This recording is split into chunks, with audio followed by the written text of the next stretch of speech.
Welcome to another trip down the Bourbon Road with your hosts, Jim and Mike. So grab a glass of your favorite bourbon and kick back.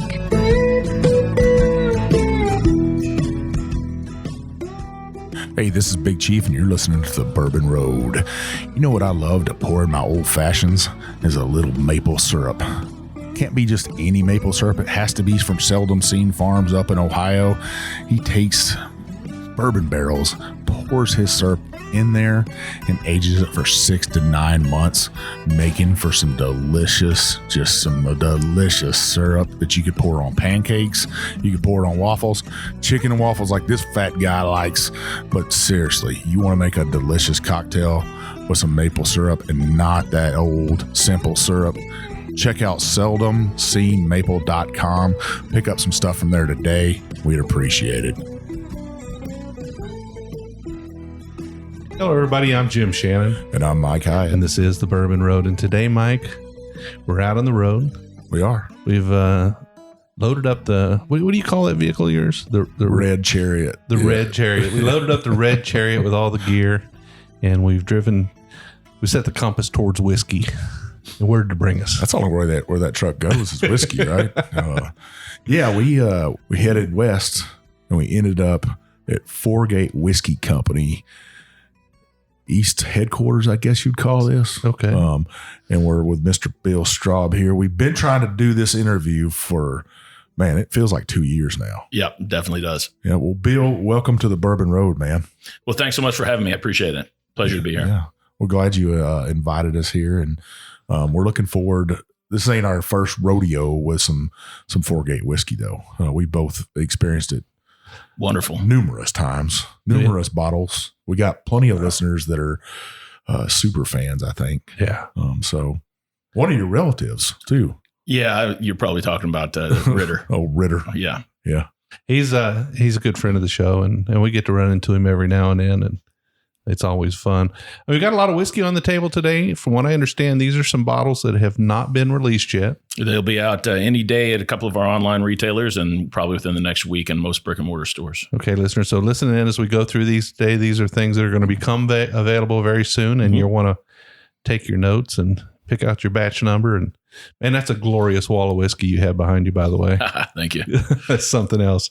Well, you never want for a bottle of whiskey, do you? Not really, no. Yeah. No, I have. I'm out of space for whiskey, so I've got boxes everywhere, and there's a storage room full of boxes too. So, all right. Well, we kind of like to get straight to the whiskey. So, what do we have in our glass first? Well, first thing you guys have is it's going to be our batch 22. We're going a little out of order, so the ones we have here are 21 through 24. But batch 22 is called Indiana Foundation, and we're starting with that one because it's an unfinished whiskey. So we'll start you out with the straight stuff. So it's a 10-year-old Indiana whiskey. It's the lower rye mash bill from Indiana, 21% rye. But it's a small batch. It's going to be released in 4 states. So this one is Kentucky, Indiana, Louisiana, and Illinois, and then our online retailers. There were under 1,200 bottles of this batch, but it's about 109 proof, just a really nice, sweet, easy to drink whiskey. It disappears. It gets dangerous. You open those bottles, they disappear quick. Yeah, I bet they do. I just see 10 years old. That's what I was focused on. Well, you might notice they're also in new bottles. This is a little bit of a change for us with the supply chain shortage. Our old tall skinny bottles called the Holly bottles. They come out of Poland, and as you can guess, anything coming out of that part of the world right now is very backlogged, and we had to switch bottles simply because we couldn't get any out of Eastern Europe. And then as soon as we got these bottles, a shipping container full showed up for us of the old bottles. So we're going to have 2 different ones over the next couple of years, and we're going to have a couple of different lines that will utilize each bottle. But we really like them. They're a little bit shorter, a little bit wider. And we've been a big fan of them. Now, what do they call this next style on this? This is called the Gettysburg. The Gettysburg. Yeah. And this has the kind of sexy, curvy neck on it that aids in the pour, doesn't it? Or something? I think so. I like the way it looks on a shelf because it's a little wider than the old Holly bottles, so the label just looks bigger. Yeah. It looks nice. Well, Mike, what do you say we check out this batch 22? Let's do it. Cheers. Cheers. Oh, man, that raisin cinnamon toast. Is that what you get? Yeah. I was going to say Skittles. Skittles. It does have a sweet candy nose. I'll give you that. Yeah. A lot of citrus in there to me. A lot of like mandarin orange or some tangerines or something like that. Yeah, I always get everything that comes out of that distillery. I always get a lot of kind of citrus zest, kind of candied orange, lemon. Same thing on the palate. That you hit the nail on the head of that zest. That sweetness. Maybe some of those orange candies. Like they're big and they got that sugar coated on there. Yeah, that's what I'm getting on this right here. I've used that as a tasting note on so many things we've done for the Indiana juice and those exact candies. I never know what they're called. But orange spice candies, I think is what they're called. They're kind of gummy. Yeah. I don't know why my nose always goes towards the baking cabinet. I guess a little bit of orange marmalade on that cinnamon raisin toast. Yeah. Very, very beautiful whiskey that you guys have gotten here. Why call it Indiana Foundation? Well, we had a original foundation. We released batches 3 and 5, and we kind of from the start, we always wanted to primarily be a barrel finishing business. That's just our niche that we were going for. But occasionally, we knew we would come across whiskey that we liked so much we wanted to release it as is. And we've always said that as a company, the foundation of our product is always going to be great whiskey. We don't try to take something really young or harsh and try to cover it up with something else. That's not the point of Foregate.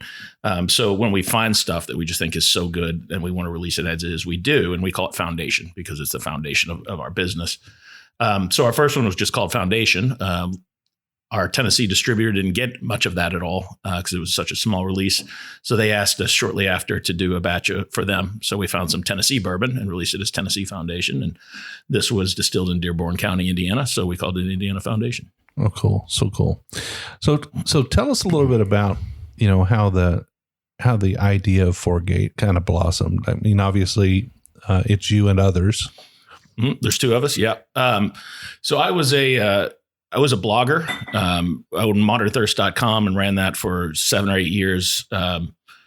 We're pretty successful. We haven't been in the right place at the right time, I like to say. So I started to get hired to do barrel picks when barrel picks were still new and stores didn't really know what they were doing. And through that, I was hired by some of the national brands to help consult and launch new labels. And I always disagreed with what they were doing. They always knew what they wanted to do beforehand, and they wanted to come in and tell the brass that they were doing the right thing, and they were always doing the wrong thing, and it drove me nuts. And I'd met my business partner, Bobby D'Antoni. He wanted to introduce me to Kelvin Cooperage here in Louisville. So I went out and wrote a story on Kelvin Cooperage. About a year later, I had this idea pinging around in my brain that you could have a lot of fun if you kept your batches relatively small, and you got Kelvin Cooperage to be on board with you and just be a partner. They don't own the business, but they partner with us on pretty much everything we do. And you could have so much fun and do so many unique things with American whiskey that people weren't doing at the time. It was occasionally people would put out a finished whiskey. It was usually their youngest stuff. It was usually their, I don't want to say bad, but kind of their harshest stuff, their harshest whiskey. And then they would cover it up by over finishing it in a sherry barrel. And that was kind of the extent of most people's barrel finishing at the time. So I called up Bobby one night and I said, Bobby, I want to start a business company. Do you think Kelvin would be interested? And he said, I'll ask him. And I said, Bobby, I need a business partner. Do you want to do this with me? I don't think I got the question out of my mouth, and he kind of shut down his business and started doing this full time. So he's been a fantastic partner for us. He does so much for this company. And, it's been a great partnership, and we've had a lot of fun since then. So how was it sourcing barrels in the beginning? So we really leaned heavily on Kelvin Cooperage. They've been generations doing what they do. They know everybody in the business. They gave Bobby a name and one name, and Bobby networked his way through that to everyone in the business. I think he knows everybody now. And he was very fortunate. We had not collected a dime from our investors yet, and he called me and said he had found some almost 12-year-old Kentucky bourbon. We wanted that for our first batch, and I had to pull the car over. I was on the interstate. It was going through Shelbyville. I had to pull the car over to talk to him about it on the phone. And heart was pounded. A little bit. So I think that night we called all our investors and said, we need those checks now. Let's go buy this whiskey. We've been very fortunate. He's continued to network, and he continues to find us great whiskey. And we have around, I want to say we have about 3,000 barrels right now. Wow. That's a lot. So in the beginning, the first batch was how many barrels? It was, I want to say it was, gosh, I forget now. I want to say 12 barrels. So that was the total barrels purchased, and then you bottled? No, I think we bought about 50. Okay. At the first time. All right. And then we chose about 12 or 14 of them, if I remember correctly. So a little bit of providence, also a little bit of knowledge and experience in the industry too, right? I mean, yeah, Bobby had never worked in this industry directly. He had done some. He did like cost controls and pricing consulting for companies, and he had worked with Kelvin Cooperage, but he had never really worked directly in the industry. He's just one of these personalities who you meet Bobby, you're going to be his best buddy. And he works so hard all the time, just countless hours every day doing this. And it just paid off. Where did the name Foregate come from? We threw, before we'd even gone out and asked anyone if they wanted to be a part of this, we threw a bunch of names in the hat. And the one thing we didn't want to do is name it after one of our kids, because, I don't want to call it Molly's Reserve and then someday have to sell the company or shut the company down and say, I can't get rid of my daughters, So he threw Foregate in the hat, and I didn't know what it meant. And I said, what's this Foregate? He wanted to call it Foregate fence. And he said that's a slang term for the 4-rail fence that's around all the horse farms in central Kentucky. And a lot of if you're in the horse industry, the thoroughbred industry, you usually call it a 4-gate fence. And I said, oh, that's interesting. Let's drop the fence and call it Foregate. And he said, all right, let's do it. That's pretty cool. That's a great story. I don't think I had heard that until now. Not sure how I didn't hear that. Yeah, I knew it. Did you? I knew what it was. But on your neck, I guess it would be your tack strip, really. Mm-hmm. What would have been the tack strip? You can kind of see the 4-gate fence on there. And it's behind the style on the label. It actually, there's a little watermark of it behind where it says whatever the style of the whiskey is. And if you rotate the bottle, there should be one on the back at the exact same level as well. We're very, very particular about the labeling and the bottling. We want everything within 1,000th of an inch so that lines up and everything looks great. We're kind of anal about that. So you get it within 1,000 inch. Mm-hmm. So it's done by machinery. Mm-hmm. Yeah. Okay. I was going to say, I can't imagine trying to do that by hand. Might be a lot of hand labeling. We try to find, because we knew going into this that the way that we buy our whiskey and we blend our whiskey and when you rebarrel it and refinish it costs a fortune. And we knew that we weren't going to be able to come out with this at $50 or $100 retail. So we figured, the packaging is a kind of a small part of the price of the bottle. We might as well go as high end as possible with that. So we did. And these labels, the moment that touches glass, they're pretty much permanent. So there's no hand labeling going on. Well, it's a stellar looking bottle. And I even like the consistency between your two bottle designs. I hadn't noticed it until you said something about it, actually. Mm-hmm. Is that common to people? Yep. They don't even realize it's happened until you bring it to their attention. That was like the first thing I noticed whenever he brought the bottles, and I was like, what's going on? He's got some home bottles here is what I was thinking. I was like, he's got some, these are all sample bottles he's got. And we knew all about the glass issue for almost everybody out there. Yeah. But I was like, well, some people, you go to their house or you go to their shop and they'll have some sample bottles out that are different, or, We have a few of those, or some of them sitting around. Yeah, you got bottles all over the place. Come on now, this place is a wreck. You and Bob start the company. Was that first push, was it difficult for you? There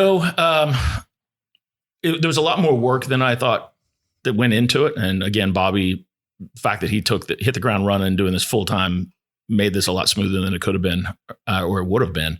But I think we had a good reception just because at the time I did, at that point, podcasts were just becoming popular. YouTube had just kind of started in the bourbon industry, maybe not much at all. There weren't a whole lot of reviewers on YouTube. So it was still the blogs, and I knew all the bloggers at the time. So I knew them all.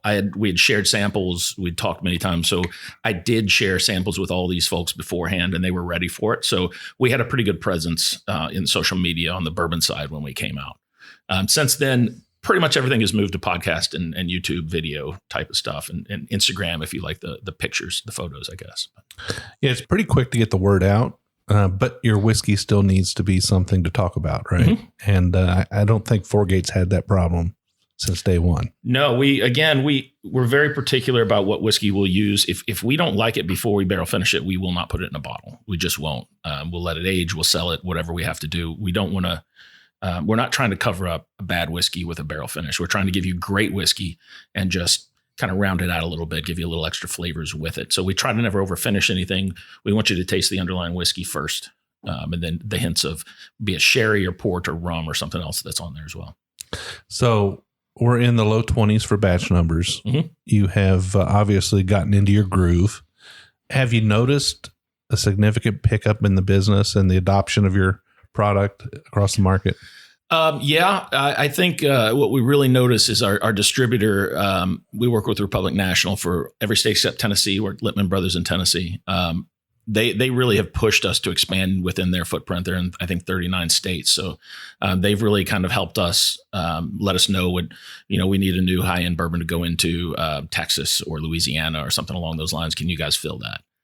So that's kind of where we see it, is when the distributors come to us and say, we love your product, we want to take you here. That's just one of the biggest compliments we can get. Oh, that is pretty cool. So in a batch, like how many barrels are in this batch right here? That one is probably 10. I think it was somewhere around there. Because we get around 140 bottles per barrel, and there were about 1,300, maybe 1,200 in that. So maybe a little less than that, probably 8. So does certain states get more than other states? Yeah. So obviously Texas, I honestly think we could just sell them everything we make, and they would probably just suck it in and sell it. People in Texas love bourbon, and there's a lot of people in Texas, a lot of big chains out there. They can drink some whiskey in Texas. I know this big dude from Texas that can drink just a little bit of whiskey. Yeah. So they are. And this is really the first time these batches, I had to have notes out here because they are split between, some of them are very small batches, or small even for us. So it doesn't really do us any good to send 100 bottles to Indiana, as opposed to sending 40 cases to a different state. So some of these batches will go to certain states and some to others, and a couple of them go to all of our states, all 8. Well, yeah, 8. Can we recap the states on batch 22 one more time? Yep, it is Kentucky, Indiana, Louisiana, and Illinois. Some lucky people out there in those states, but 1,300 bottles across those states. 1,130 bottles. You don't want to dilly-dally when it hits the shelf. That's right. It'll also be on sealbox.com, bourbonoutfitter.com, and then Caskers as well. Oh, cool. So if you're not in those states, you can still try to order it if you're allowed to ship alcohol to you. Cool. If they're allowed to ship so alcohol. So there's bottles there. And they should be hitting, by the time this podcast goes live, these will have already been out on the websites. Cool. And hopefully in brick and mortar by then too. So, Bill, what did you pour for us next? You got all these bottles on here. Yeah, we're going to go back to chronological order now. So that last one was batch 22. This one's batch 21. It's called Port Perry Perry, and we named it after 2 gentlemen named Perry who were very instrumental to our company when we started. One of them was the very first name that my partner Bobby got from Kelvin that helped us navigate our way through this industry and into the industry. But this is an 8-year-old straight rye whiskey, and it's finished in Australian tawny port barrels. If you were familiar with our Ruby Rye Springs that came out earlier, this was going to kind of hit in the same part of your palate, and that was an insanely popular batch for us. So I love this one. It's an 8-year-old Indiana rye finished in those tawny port barrels. This one there's about 2,150, right around that 2,148 bottles of this one, and it came in at 112 proof. Cool. Always barrel proof. We never had water. Jim, Minimal filtering. You remember what I thought tawny meant? Tawny. Like tawdry. Oh, I thought it was like a dirty woman. It was tawny. Tawdry. Is it tawdry? Tawdry, I think. Yeah, I can't remember exactly how it's said. I think it's tawdry. Tawdry, yeah. So this one's going to be in all the states that were distributed. So that's Kentucky, Indiana, Tennessee, Georgia, Florida, Texas, Louisiana, Illinois, and then the online sites as well. Wow, cool. And those online sites service another 20 or so states probably, right? Or maybe more? I think more. Between the two of them, I think it's over 40 total. Wow. Okay. So you can pretty much get this anywhere. Pretty close. There's a couple of states there's a couple of big states, I think, where you can't. I get emails constantly through our website and social media asking about that. Wow.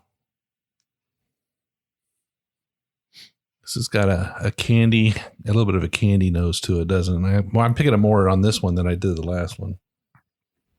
I'm actually getting a little bit of like strawberry taffy on this. You mean like a pulled taffy? Yeah. Yeah. Maybe a little bit of that salt air for some reason, salt air. And maybe that's coming out of that tawny port barrel. Very beautiful nose on it. Now, what does a tawny port do differently to a whiskey finish than a ruby port would do? Ruby port's a little bit sweeter and brighter in flavor, and tawny port is a little bit more towards the dark red fruits. Typically, I think, now I'm not a port wine aficionado, but I think ruby port tends to be on the less expensive end of the spectrum, and tawny port is getting into probably the middle of the road. To Extra age ports, right? A little bit more less sugar forward, less sugar, more savory kind of. Mm-hmm. Yeah. Well, it's definitely got a deep, rich nose to it. It is candy like though, and so I'm really looking forward to tasting it. Mike, did you already tip it up? Oh yeah. All right. It's got that candied spice to it too. A little sugar sweet with a kick for the spice, that almost a black pepper bite on your tongue. Yeah. We mentioned those little root beer barrel candies. Yeah. I'd like a real spicy one of those.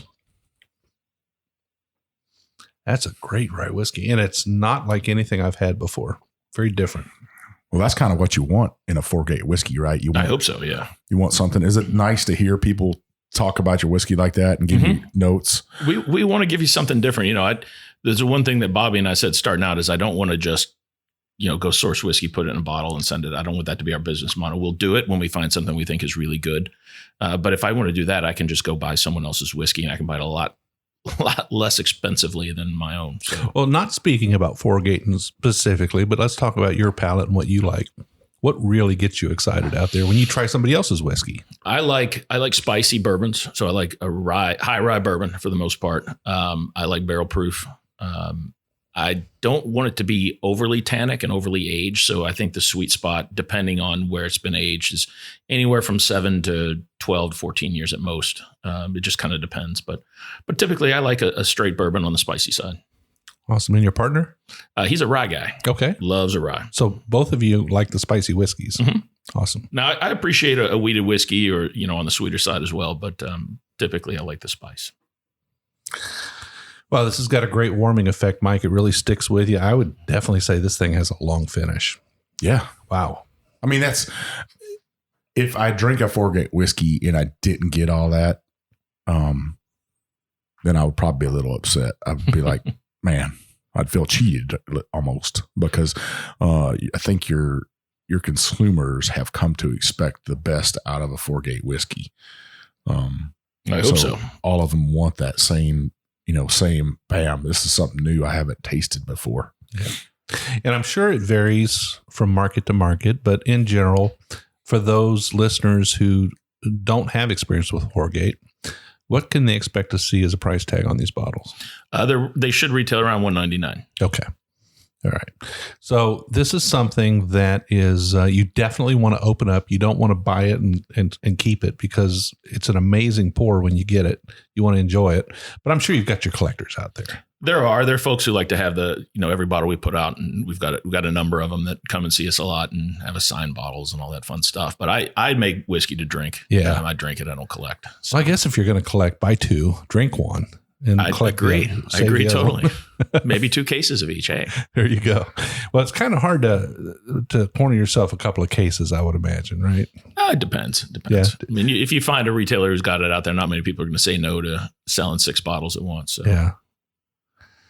So how often do the batches release? Is it on a cadence? We were doing about 4 a year. We were doing 4 to 5 a year, and about every 2.5 to 3 months between batches. But in this case, and what's happened to us a lot lately is as we've expanded to additional states, our batches just aren't big enough. We don't have enough of some of these finished barrels, and we still tend to buy a lot of small batches of whiskey. Yeah. So we have some smaller batches, and we'll release several at once. Just like in this case, all 4 of these will be released at the same time. Do you spend a lot of time blending? No, not really, because we kind of know. We kind of know what we're going for. If we have lots of whiskey that we have blended together many times. And for some reason, my partner and he caught me saying blend. So now I can't stop saying blend. So we have blend whiskey.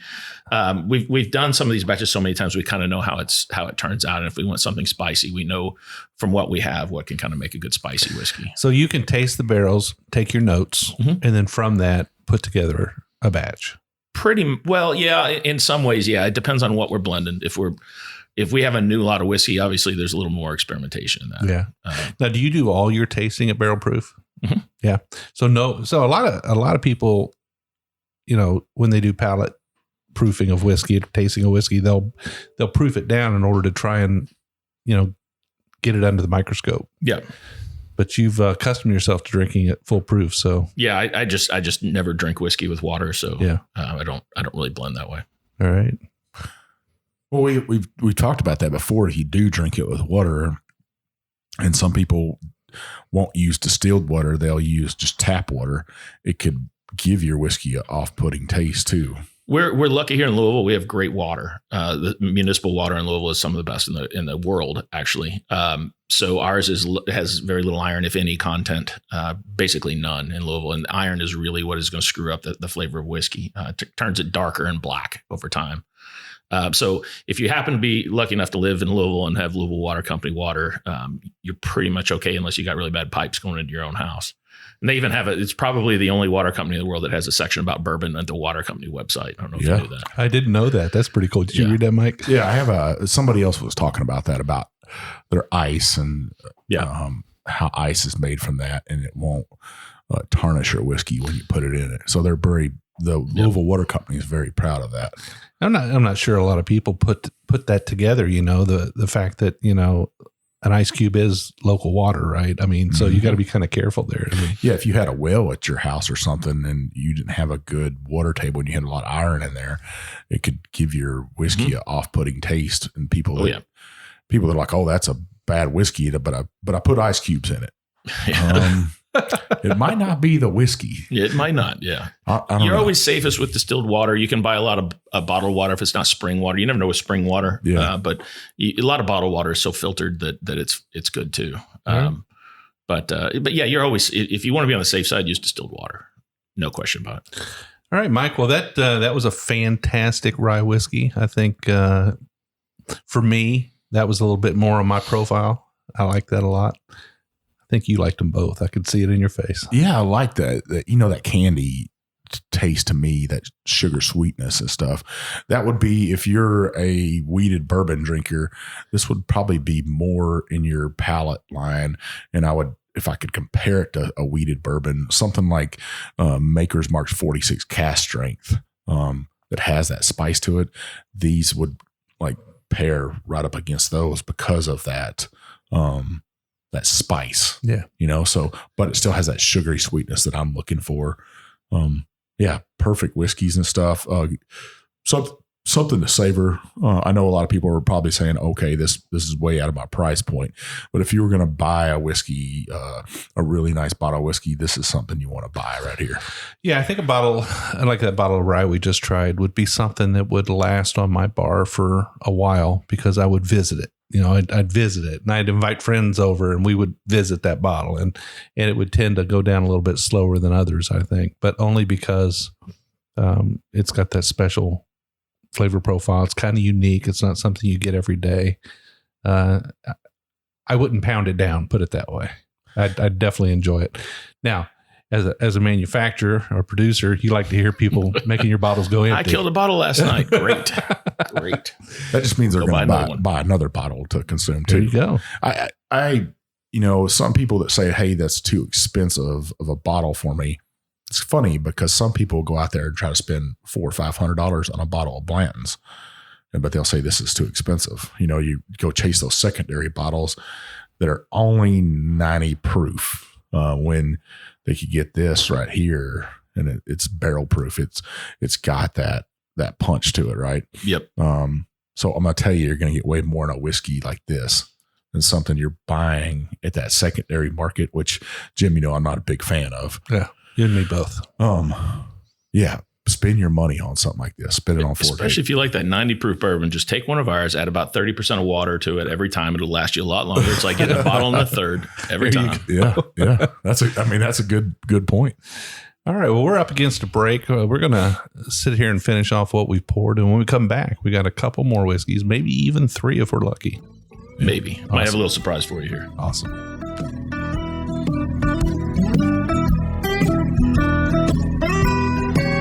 Man, Jim, you know what I've really been enjoying lately? Oh, you're going to tell me.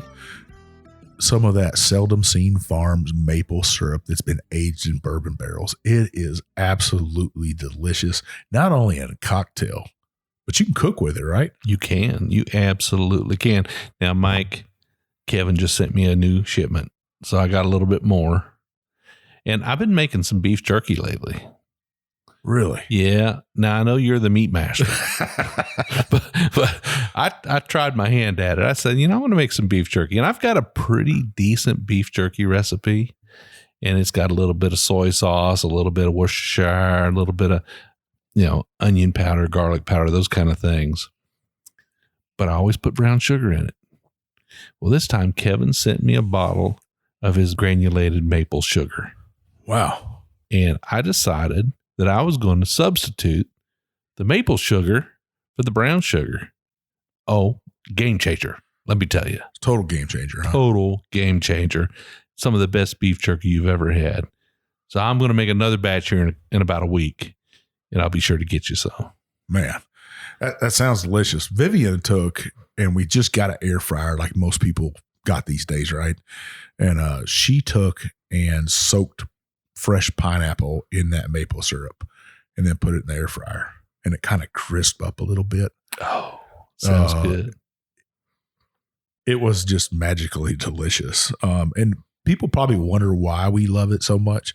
Kevin competed in the Maple Festival last year, 2021, and he was named grand champion.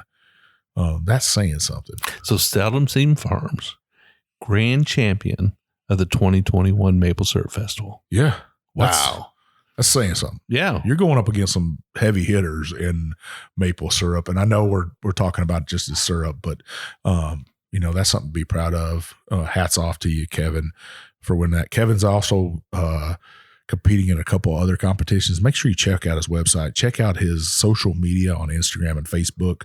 You won't be disappointed. If you want to buy something from him, where can they go, Jim? You can go to seldomseenmaple.com. And Kevin and his crew, they've got a great website, very easy to navigate. They got all their products on there. You can buy their maple syrup by the bottle. You can buy it by the case.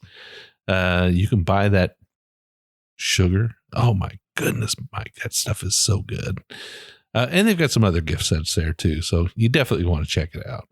Well, he's also going to be in some distilleries pretty shortly here. Some distilleries that I love and I know you love. He's going to be down Leaper's Fork. You can find a syrup down there aged in their barrels. Treaty Oak down in Dripping Spring, Texas. I was just out there. His syrup's going to be there. Awesome. And at Garrison Brothers in Texas, if you think you love some maple syrup, make sure you go to Garrison Brothers and pick up a bottle from them also. Kevin appreciated.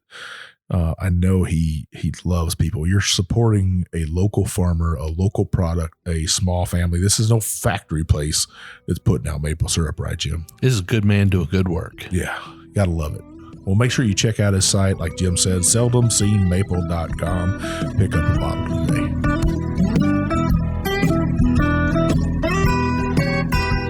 All right, listeners, we're back. We're still here at Foregate Whiskey Company with Mr. Bill Straub.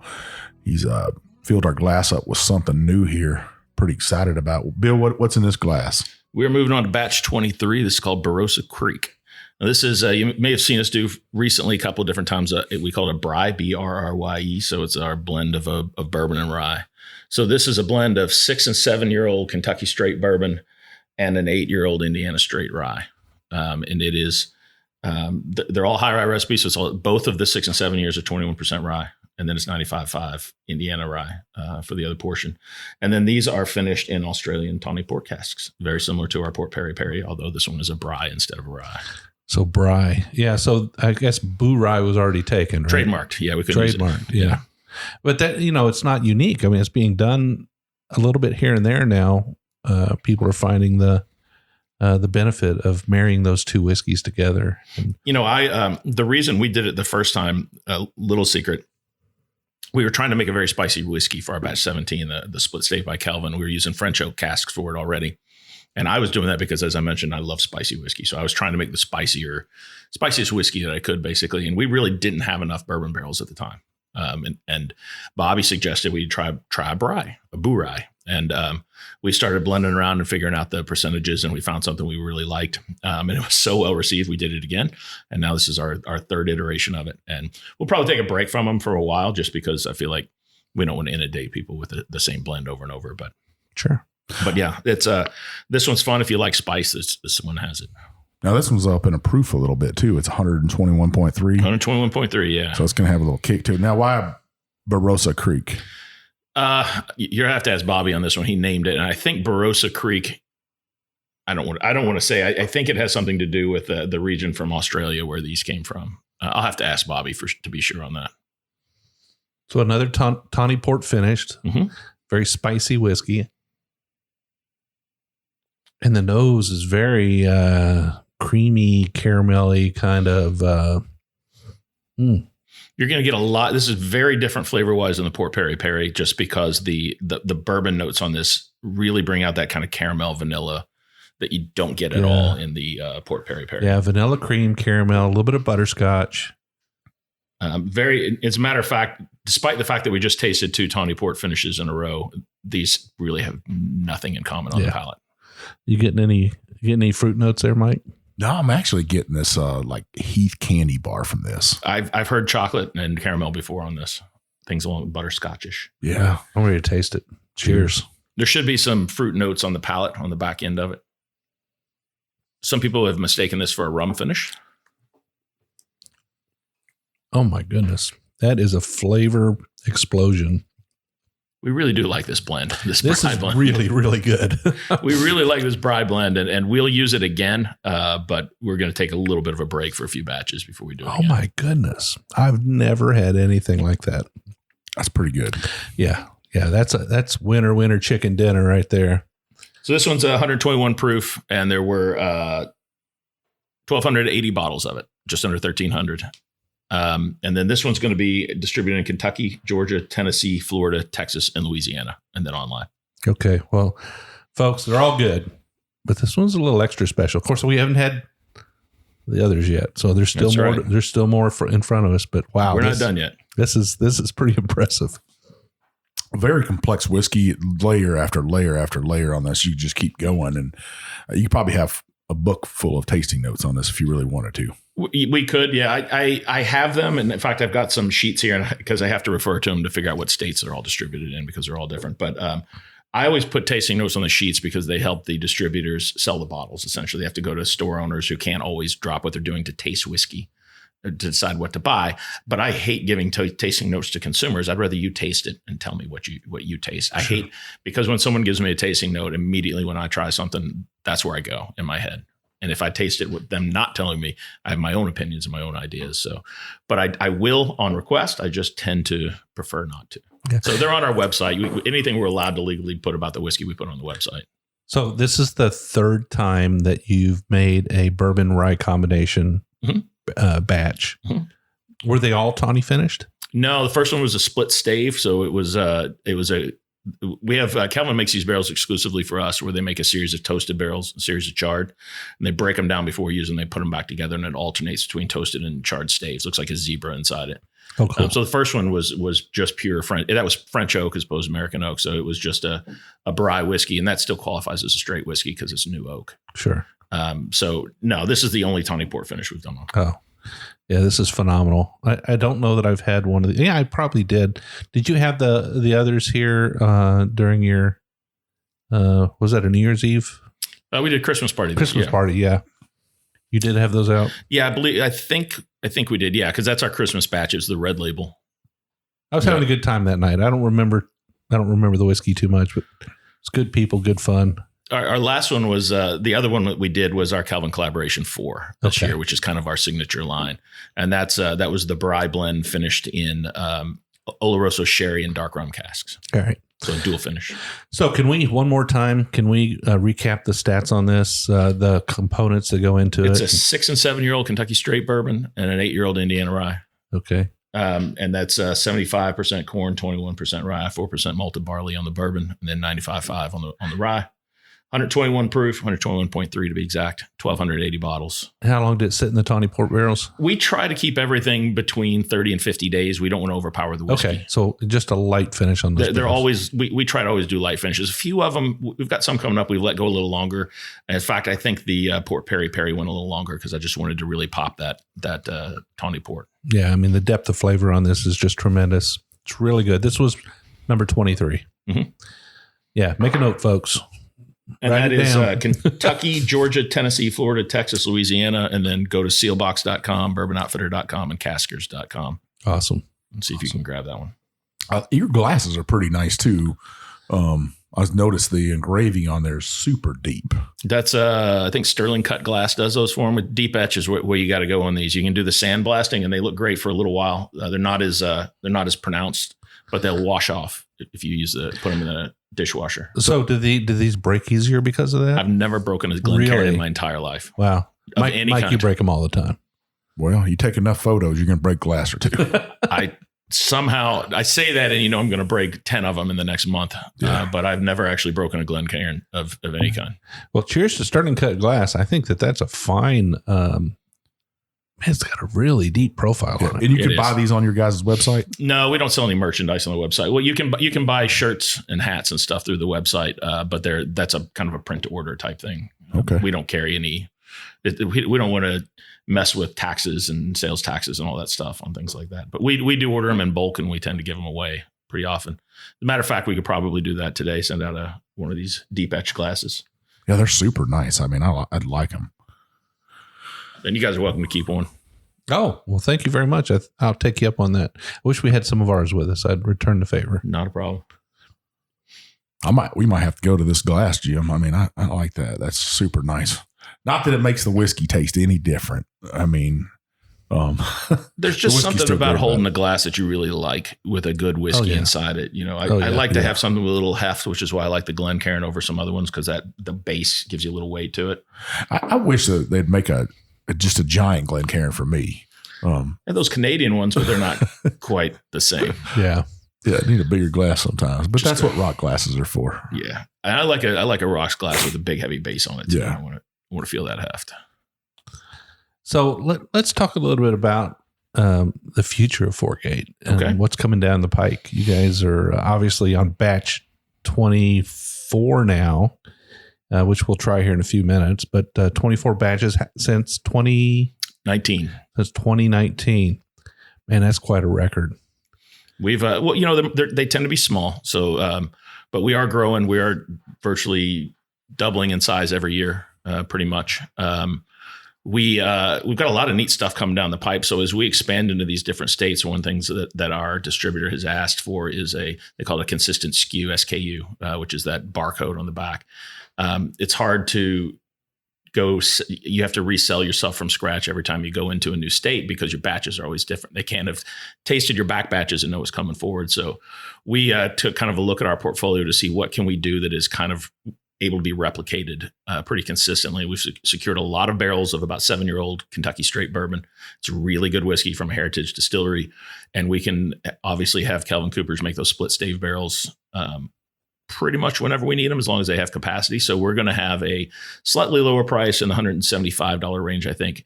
We'll have a split stave bourbon available year round. And we'll probably follow that up within about 6 months with a rye, split stave rye. And then we also have a line on some Oloroso sherry rum casks. So we may do for a year or two an available year round kind of, we had one called Andalusia Key a while back. It'll be real similar to that. It'll be available kind of year round. And those are really just, it gives us a flagship as we expand and go into new geographical areas to have something we can take to them every time. You think there's ever a day where you'll maybe contract distill some liquid? And I would say yes. We have talked to a couple folks. There's a backlog on that right now. So we're kind of on a list, hopefully for 2025. But we did just buy about 2,000 barrels ranging from 2 years to 7 years old. So we have about 3,000 barrels, and we don't use anywhere close to that in a given year. So we're pretty well set up for the next 5 or 6 years, even with growth. so having 3,000 barrels is just like having a really good bank account. Right? Looks good on a balance sheet. It really does. It does. Yeah. We've been very fortunate. Again, Bobby works really hard at that, and he secured these from one of the big distilleries. Everyone knows them, and everyone likes them. I hope. But it's really good whiskey. Now, most of the time, where the whiskey is sourced from specifically, you keep that to yourselves. We have non-disclosure agreements with pretty much everyone except the Indiana distillery. Obviously, is MGP. Everyone knows that, and they've never made us sign an NDA on that. Yeah. So, do you think there'll be any wheated finished bourbons coming out?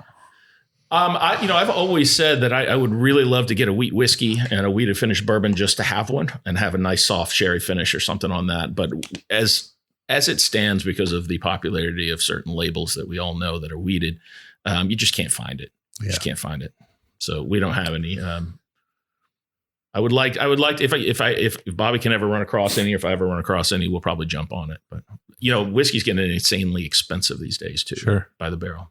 Sure. We as consumers know that. I'm certainly those who are sourcing barrels know it as well. So, yeah. But, wheated bourbons can find themselves in the spicy category, and surprisingly so. Yep. Do you have any background on that? Why you think that is? A lot of it's the barrel. Yeah. Most of the flavor is coming from the barrel anyway. So it depends on how the barrel has been prepared. If it's a heavier char, you're going to get a little bit more spice out of it. If they toast it before they char it, you're going to get a lot of that kind of toasted marshmallow, which can have a spicy cinnamon characteristic to it too. Yeah. And, Kelvin Cooperage always does that as a rule. They toast and then char. So a lot of folks use Kelvin. They're not the biggest cooperage out there. So they're not going to be able to supply these, the huge brands, or white label Jim Beam, for example. But there's a lot of folks that use some of their barrels here and there, or some of their smaller runs, and you can definitely taste a difference. And they're true craftsmen. I mean, they're really craftsmen. The guys who are making the barrels know a lot more about whiskey than you might think. They are phenomenal. We run pretty much everything we do past them. We want their input on it. They've been doing this for generations, and nobody knows more what a barrel does to whiskey than the guys who have been supplying, and the ladies who have been supplying these barrels for 70 years plus.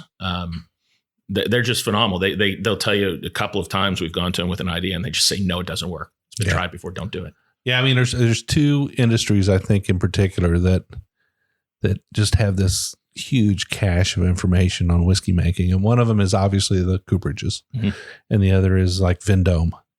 They know so much about making whiskey, yet they don't make whiskey themselves. Yep. Just amazing. Well, they're a big part of it, though. That a still and a barrel, without those two things, it's really interesting when you see people, and both those companies are great example. Both those, Kelvin and Vendome are great examples, because they want to taste the after product as well, because they can tell, like Vendome can tell you, well, if you're getting this, it means that this is set incorrectly on your still, or you're doing this at the wrong time or the wrong temperature. They've been doing it for so long. They want that knowledge. They want to be involved before and after, so they know if they're doing their job right. Sure. And that type of relationship is just invaluable. If you take advantage of it with your cooperage, if you're in a situation like us, I just urge you, take advantage of their knowledge. Wow. Whichever cooperage you're working with, I guarantee you, they know all about it. And they're probably happy to help. Kelvin has been thrilled to work with us. I hope. Phenomenal part. Can't speak highly enough of them, but they love to be able to share their knowledge. I mean, they have a passion for it. They really do. They love what they do, and they're great at it. So, and you can't be that successful at something like that for 2 generations plus, unless you do have a passion for it. Sure. So you just poured us another glass, Bill. Sure did. This bottle right here, before it's some dark whiskey right here. That is some dark whiskey. That's like chocolate in a glass. This is, so I love this one because this one's right up my alley. Now, this is another Indiana bourbon, barrel finished. And surprisingly, we really don't use that much Indiana stuff. It's just the last few batches have had a lot of it in it, because they're really hitting my palate right now, I think, and Bobby's too. So this is a high rye bourbon whiskey. So this is the higher recipe from our friends in Indiana. So it's 60% corn, 36% rye, and then 4% malted barley. So it's 6.5 years old, roughly, maybe a little bit older than that by the time we actually got it out of the barrel. And we aged it in Australian Apera sherry casks. And that's kind of their version of Oloroso. It's the Australian version of Oloroso. They wanted their own name for it.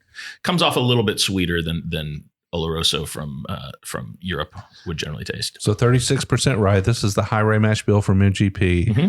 That's a substantial amount of rye. It is. It's 116.6 proof. So This one's got a little bit of heat to it.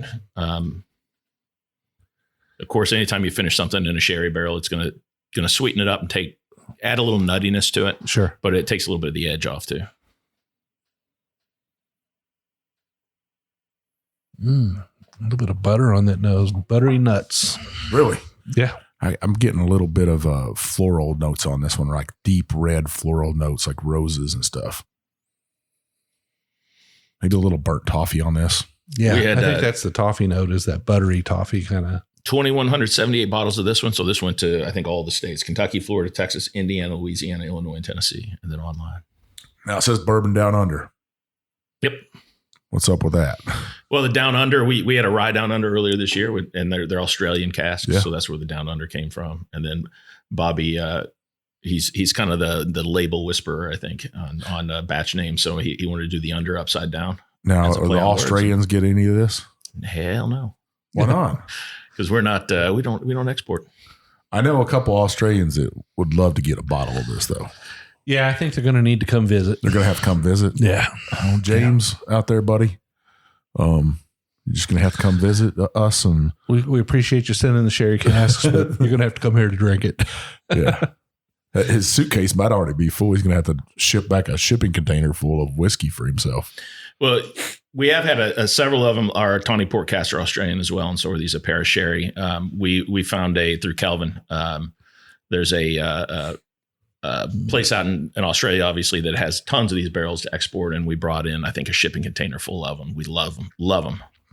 So we've used them a lot. We use them in conjunction with dark rum barrels as well, and played around. We had our Bluegrass Trilogy used these and a rum barrel, and we blended all three together at one point. Wow. This is pretty good. This is like a dark plum, but a chocolatey dark plum. A little bit. Did you get any chocolate on it, Mike? I just knew you were going to say stewed fruits. I was going to say stewed fruits, but I've been holding off on that just a little bit. Yeah, I do get that dark chocolate, more of a baker's chocolate too. Kind of the unsweetened, not bittery, but it's not super sweet and stuff. You know, you get those big bricks, and I remember when I was a little kid, I was like, found that chocolate in my mom's cupboard, and I was like, I'm gonna eat some of that, and I bit into it, and I was like, what is this? This is horrible. It's like a kid's worst candy bar right there. Yeah, what's the proof on this again? It's 116.6, almost 117. Yeah, this is a great, I would say, more like an after dinner whiskey, maybe. This would go really good with a cigar. I think if you're a cigar smoker, you enjoy that. I think this would pair good with that after dinner, like Jim's saying. You know, you go out on your back porch on a fall day after dinner, hanging with the buds, or if you went and did a round of golf, this would be perfect for that right there. Yep. Oh, the note I was trying to come up with is Aperol. It's got a little bit of an Aperol note to it. That's interesting. Black Manhattan. This will go great at Black Manhattan. There you go. That's an expensive Manhattan. It's right an there. Expensive Manhattan. There's not a whole lot of people make cocktails out of our stuff. We won't be doing that. No, there's a few. Hey, your whiskey your way, your bourbon your way. You drink it how you want. If you got bottled this, I'm sure Bill don't care how you drink it. You buy it, you drink it how you want to. You know, if you live in West Virginia and you're drinking it with Mountain Dew, please don't send me a picture of that. That's all I ask. Drink it how you like to. You heard him here. Send him a picture today. #4Gate whiskey with your Mountain Dew and your whiskey. I mean, what if they had 10 bottles of it? You're killing me. Killing me. Yeah, you know, you hear the other guys all say, "Hey, you drink it how you want to drink That's it." That's right. Tubing down the river with your bottle of 4Gate. Yeah. See it now. Go for it. Just again, I don't need to know about it. Just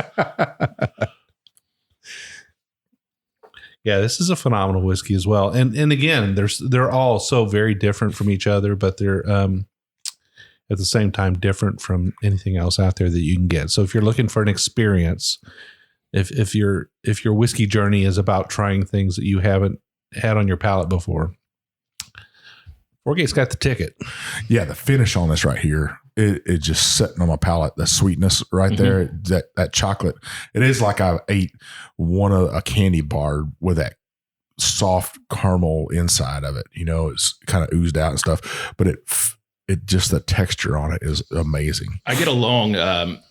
If it was wine, you would kind of call it the tannic finish, where it kind of says prickle on your tongue. I get that, and I've always attributed it to the high rye mash bill. Yeah. Every time I've had that in any format, I get that. We call that pop rocks, don't we? Yeah, it's similar to pop rocks. rocks. Yeah. That's a good way to say it. Yeah, those pop rocks are hard to find.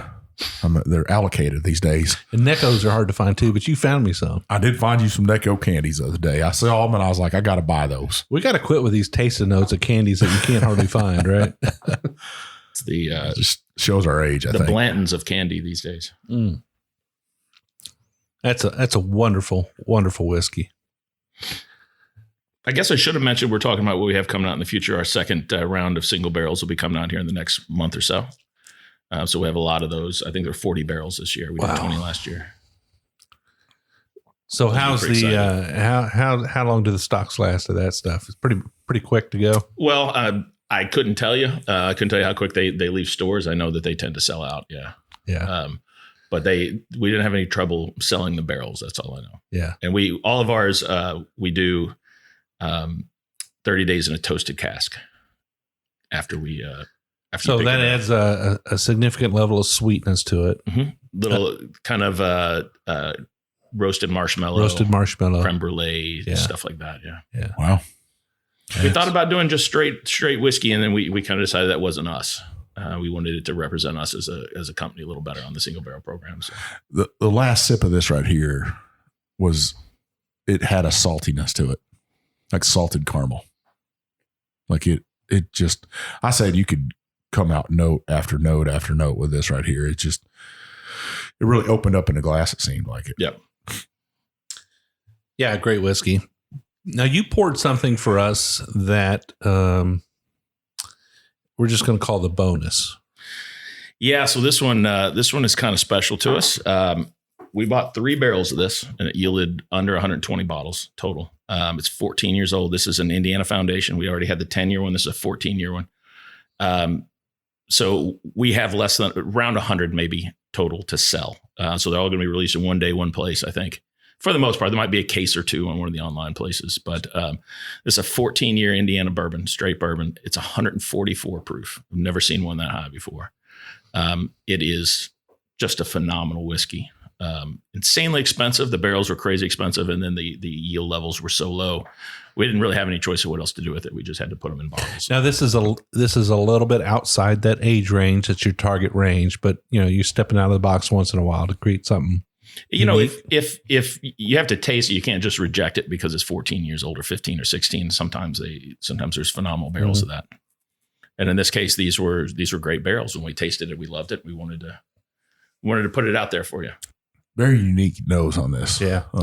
And this one will retail significantly higher just because of the very low yield. So it'll be around 450, I think, for this one. This is really for the collectors. So do they need to watch your website? Do they need to watch your Instagram? How do they follow us on know? social media, Foregate. And then we have a Facebook group of Foregate Whiskey Company Community, I think it's called, or Foregate Whiskey Community. That's the first place I'll announce the time and place. Wow. So how big is that group? Is it huge? It's probably, I want to say there's 400 people in it. Okay. Maybe. Yeah. All right. So it's free to join. Just have to be on Facebook. Join it. I'm one of those guys. I watch you. It seems like, in a whiskey game, especially if you're in a social media game, podcaster, blogger, if you're a writer, you almost have to belong to every group to kind of.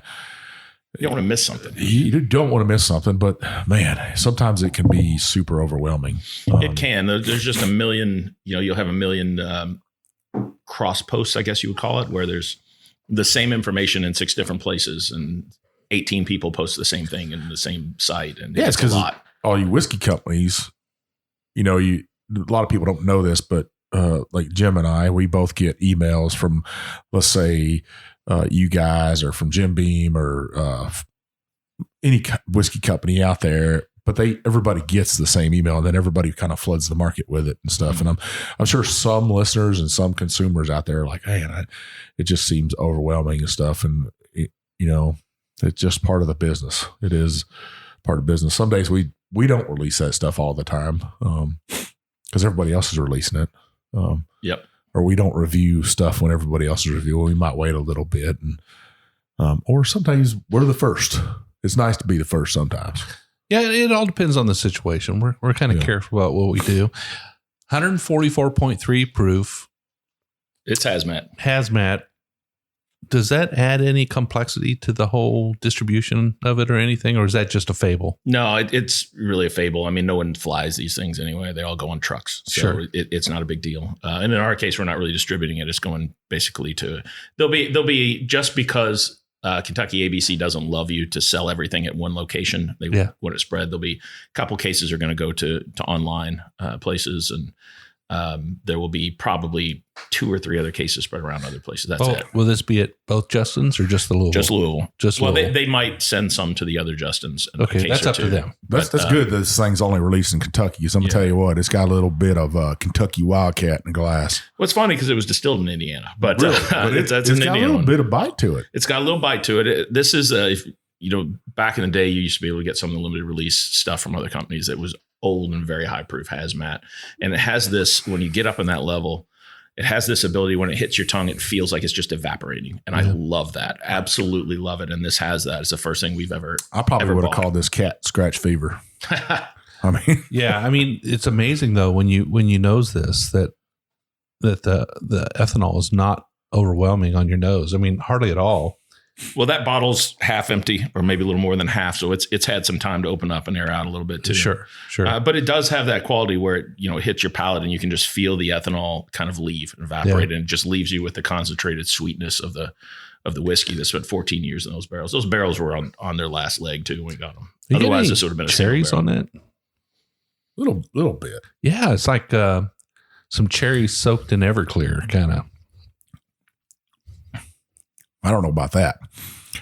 I'm not a big Everclear fan, but some smoked. I'm trying to think of how do you talk about a cherry that's just at that level? Smoked cherry cobbler is what I was thinking. I love this bottle. I wish I only have one. Well, I have 1.5, but I'm going to buy a case of it. I think when it's released, we did ask them to hold a case for each of us. Yeah, it's amazing that at that proof and at that age that the cherry note has survived. It's really something. It's really good. Yeah, what a great whiskey. All these whiskeys have been amazing, Bill. I can't say enough about every one of them and stuff. We drank a little bit of whiskey on the show today. Yeah, we did. And there's nothing better than hanging out and drinking whiskey with a fellow like yourself. We've had a great time today. We've really enjoyed your whiskeys. We've really enjoyed this peek into Foregate and the whole story of Foregate. And I think Mike and I are both extremely excited to see what comes down the road for you guys. What's next? I definitely think I need to join that group and get the announcements as things happen, because I kind of want to be there at Justin's when that releases. Well, Bobby and I will be there for a good chunk of the day, and we'll sign. If you want to come buy a bottle, we'll sign it for you. If you want to kill all the value, we'll sign it. If you want to, I'll drink it. Then, I'll drink it, but it's nice to have a signed bottle. I appreciate it. I mean, I gotta say, Bill has been very nice to the Bourbon Road. You've always invited us to all your events, which we're very grateful. The last event you guys had, a big event, was at the Watch Hill Proper. Yep. We got to invite that. Jim, you weren't able to go to that one. No, I wasn't able to do it. But next time. We went to the Christmas party, right? Yep, I did. Yeah. That was our 3-year anniversary from our first batch, I think. What a great event it was. That was fun. That Watch Hill Proper is a fantastic location. Really is. Yeah, folks, we're not sponsored by Watch Hill Proper, but I tell you, if you're coming to Louisville, Kentucky, it's really right outside of Louisville in the Norton Commons area. It's in the city limits, but it's northeast, well out on the northeast end of town. But take an Uber, take a ride out there. Probably one of the swankiest whiskey bars in Kentucky. They have great food too. A good chef, right? They have a great chef.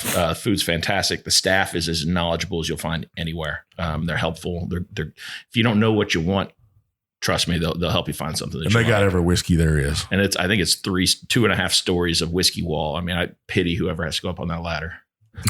Well, the guys our size don't go up on that ladder. I wouldn't find me anywhere near it. The thing about it is they only have American whiskeys there.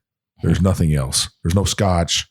There's no. It's all American wines, from what I understand. I believe so. Yeah. Yeah. which is, to me, is pretty amazing. They're sticking to that. They may have some scotches by the pour, but they're not part of the big whiskey wall. I think I saw Macallan there or something once. I might be wrong on that. Yeah. I probably said that, and now I'm going to get a call from them saying, we don't have any of that crap. No, it's not there. We don't have it. But no, it's if they don't have it, it probably hasn't been made.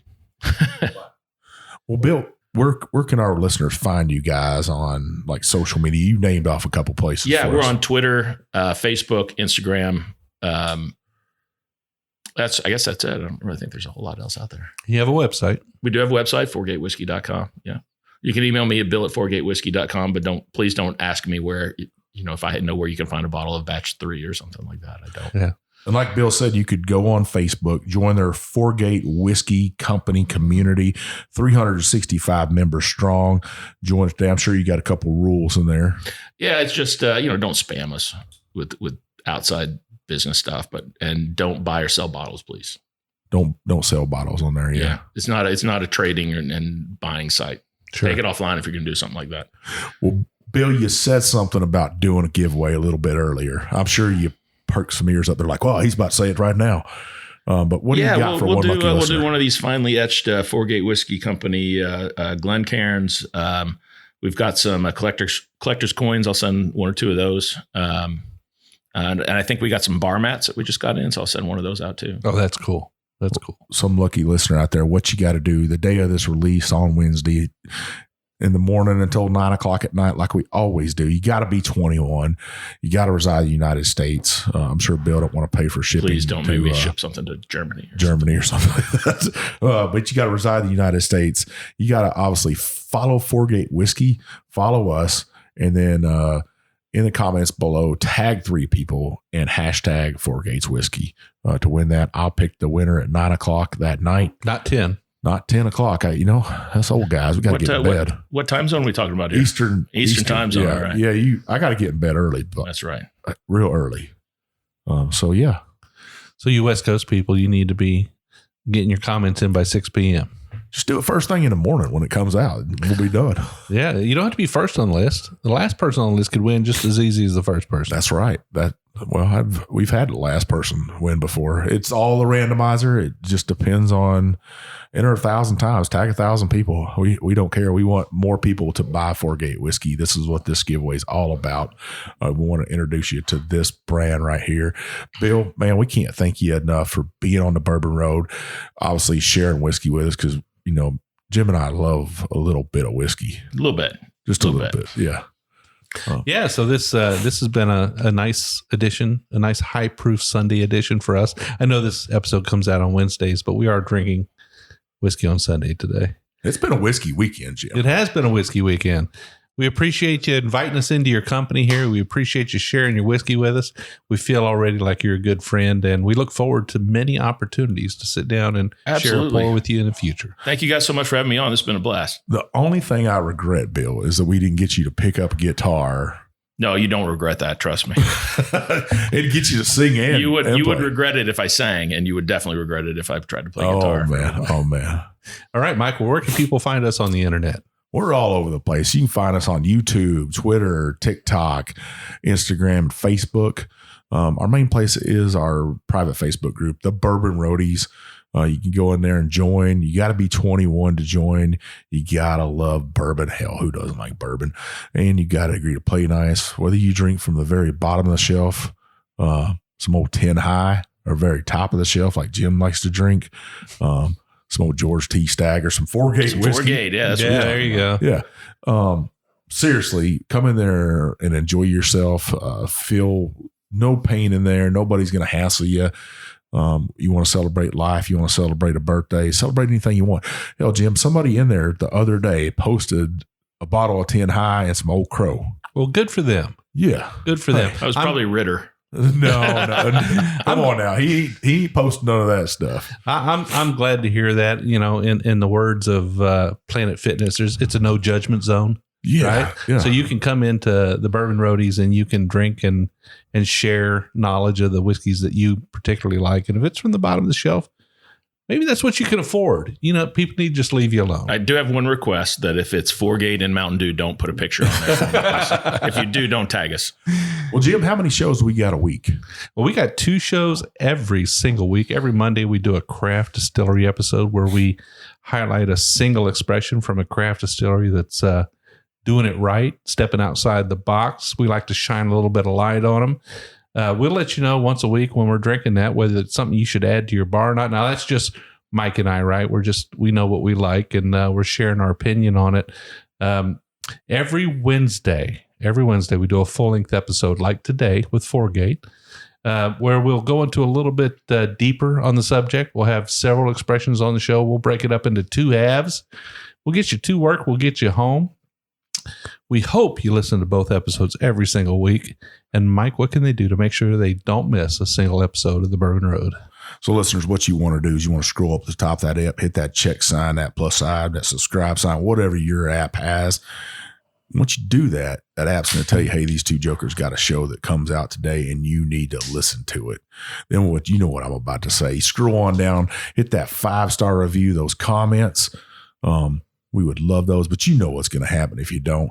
The big bad booty daddy of bourbon's going to come to your house with old Bill Straub here dragging his 4Gate whiskey. We're going to drink it all night long. By the end of the night, you're going to leave us that 5-star review and some comments.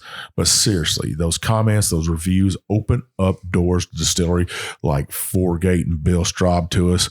Get them on the show, give you some great entertainment. It also gets great whiskey in our hands like 4Gate to review for you and let you know whether you should purchase a bottle or not. So we'd appreciate it. Now, Mike and I are very approachable. If you see us in town, if you see us at a liquor store, at an event, if you see us at USA Cares, make sure you step up, shake our hand, introduce yourself to us. Let us know your whiskey story and why you like to drink Kentucky bourbon, or any bourbon for that matter, or any rye whiskey. We'd love to hear all about it. You can reach out to us. If you've got an idea for a guest for the show, or you got an idea for a bottle, hop onto our website, thebourbonroad.com. There's a contact us page. Fill it out. We'll get back with you. You can always send us an email, though. I'm Jim at thebourbonroad.com. He's Mike at thebourbonroad.com. But like we always say, probably the best way, slip into our DMs on Instagram. I'm Jay Shannon63. I'm Big Bourbon Chief. I'll see you down the Bourbon Road.